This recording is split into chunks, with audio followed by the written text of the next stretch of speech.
Declaration, okay? The Declaration explains why the colonies are breaking away. The point is not to insult George III. The point is not to set up a new government. The point is to say why we are breaking away. The first part of the Declaration of Independence is John Locke and his ideals.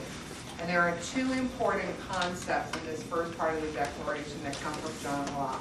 One is, pardon me, the idea that we have the right to life, liberty, and the pursuit of happiness. And the second one is, Chris? Social contract. Right, which is sometimes called the consent of the governed too. That you as an individual have the right to say yes or no to your government. So if we all decide we don't like the government, we have the right to revolt. Okay? That was a feeling prior to the revolution. Once the revolution occurred and we won, remember the Whiskey Rebellion says, George Washington says, you no longer have the right to challenge the government by revolt. Okay?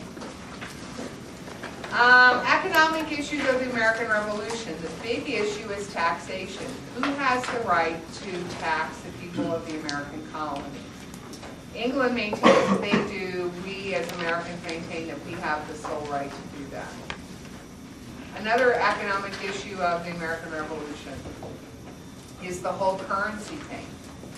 Should there be some paper money? England is saying no, and they've said so since 1764 when they passed the Currency Act. The colonists are in dire straits. There's not enough money in circulation. The Continental Congress, because they don't have the ability to coin money, begin to print money called Continentals. Greenbacks are not until the Civil War. Okay, so Continentals. Each colony is printing their own money. So during the Revolutionary period as well as the Articles of Confederation period, there are 14 currencies in America. Basically from 1776 until 1789, there are 14 different monies. So if you are a Georgia farmer and you're going to New York for a meeting, and you have to travel all the way through the Carolinas and Virginia and Maryland, and then you're going to get to Pennsylvania and then New York or whatever, you've got to have money for each individual state, because nobody takes continentals, and each state won't take the other state's money. Okay. What made Washington a great military leader? A, that he got help from Canada. B, that he stayed out of New York and Delaware. C, that the Continental Congress gave him lots of money. D, that he kept the armies together after defeat. D, the answer is morale. Okay, that he kept the armies together after defeat. So after they were thrown out of New York, they regrouped in Pennsylvania, spent the winter at Valley Forge. Oh, back on currency.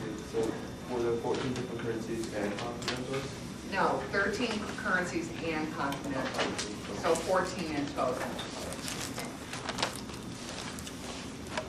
All right, the next two terms go together. How were women viewed before or after the Revolution, and what did women gain from the Revolution? Okay, so before the Revolution, women were viewed with much more equality than in Europe, but they weren't talked about as mothers of the Republic or Republican mothers. And the attitude of mother of the Republic or Republican mothers was that it was mom's jobs to instill values in their children that were pro-democracy.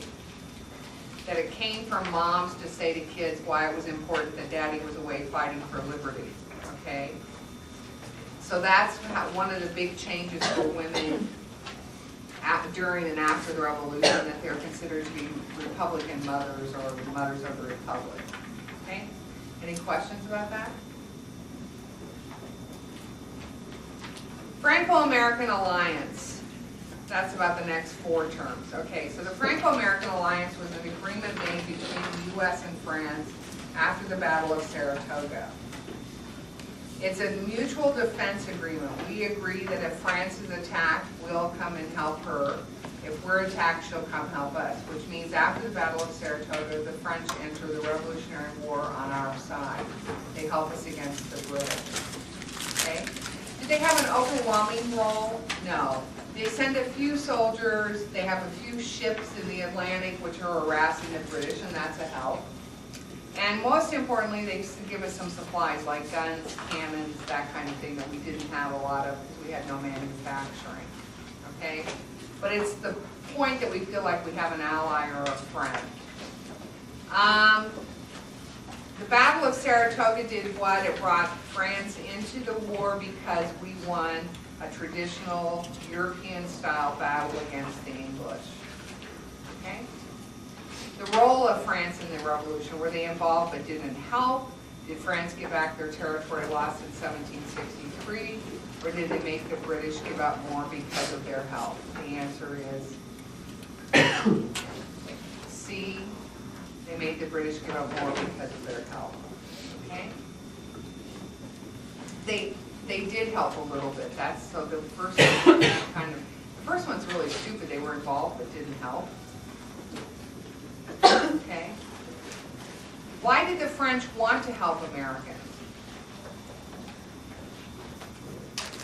Because they were anti-British.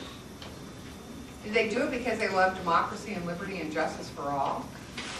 No, the government in France in 1776, 1781 was a king, and a pretty autocratic king. As autocratic as Louis XVI could be. I mean, he was kind of a wimpy, wussy guy, but he still was pretty much a sole ruler. He didn't have a parliament and those kinds of things.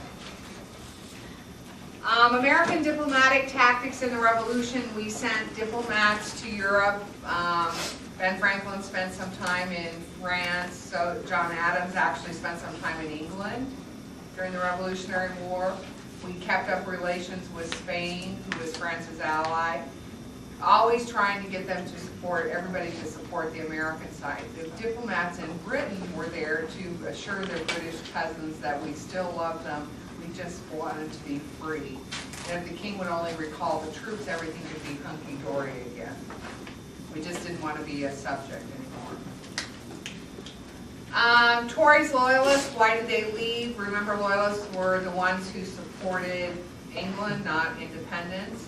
They left because they feared for their lives and their property, because the Patriots were making life very hard for them. Probably about half of the Loyalists left this country, and almost all of them went where? Canada, or the Caribbean, but most of them to Canada. Okay? They did not return to England.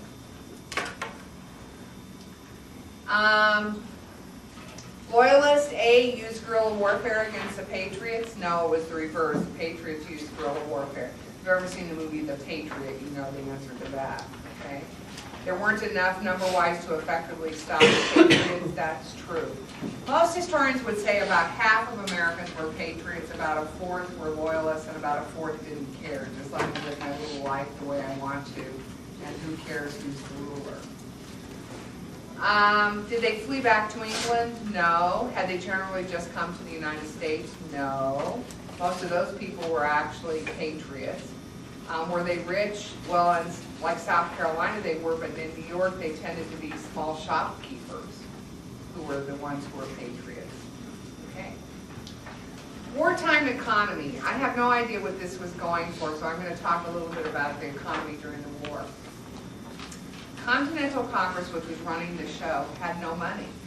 There was no national treasury. So, like we talked before, they printed money, which caused some inflation, and then you had the problem of getting people to accept your currency. And both state governments and the central government issued certificates of indebtedness. So we go to Elena and we say, we need your pig because the troops are starving. We'll give you $20 for your pig. Elena thinks, ooh, $20 gold coin. What she gets is a certificate that says, when we win the war, we'll pay you $20 for Mr. Piggy. And we take the pig and off we go. Okay? That was pretty much the wartime economy. That we were very dependent upon certificates of indebtedness and barter. Okay?